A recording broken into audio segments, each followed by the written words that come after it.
সংবিধানের ১২২ নম্বর অনুচ্ছেদে বলা হয়েছে যে জাতীয় সংসদ নির্বাচনের ক্ষেত্রে আমরা যখন কোনো একজন ব্যক্তি ভোট দিতে যাব, তো এই ভোট দেওয়ার জন্য ওই ব্যক্তিকে অবশ্যই ভোটার তালিকাভুক্ত হওয়া লাগবে। ভোটার তালিকাভুক্ত হওয়ার জন্য কোনো একজন ব্যক্তিকে বেশ কিছু ক্রাইটেরিয়া ফিল আপ করতে হবে। তো যেই ক্রাইটেরিয়াগুলো ফিল আপ করতে হবে সেটা সম্পর্কেই সংবিধানের ১২২ নং অনুচ্ছেদে একটু ব্রিফলি বলা হয়েছে। এখানে প্রথম যে পয়েন্ট সেটা হচ্ছে ওই ব্যক্তিকে অবশ্যই বাংলাদেশের নাগরিক হতে হবে। ২ নাম্বার যে তথ্য সেটা হচ্ছে যে ব্যক্তি ভোটার তালিকাভুক্ত হবে তাকে অবশ্যই ১৮ বছরের চাইতে বেশি বয়স হওয়া লাগবে। তৃতীয় কথা হচ্ছে যে ব্যক্তি কোনো একটা নির্দিষ্ট এলাকার ভোটার তালিকাভুক্ত হবে ওই ব্যক্তিকে ওই নির্দিষ্ট এলাকারই কিন্তু নাগরিক হতে হবে।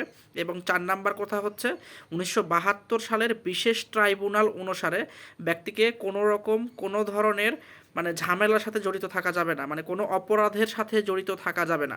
এবং সর্বশেষ পয়েন্ট হচ্ছে আদালত ওই ব্যক্তিকে যদি অপ্রকৃতস্থ বলে ঘোষণা করে তাহলে সকল ক্রাইটেরিয়া ফিল আপ করলেও সে কোনোভাবেই ভোটার তালিকাভুক্ত হতে পারবে না।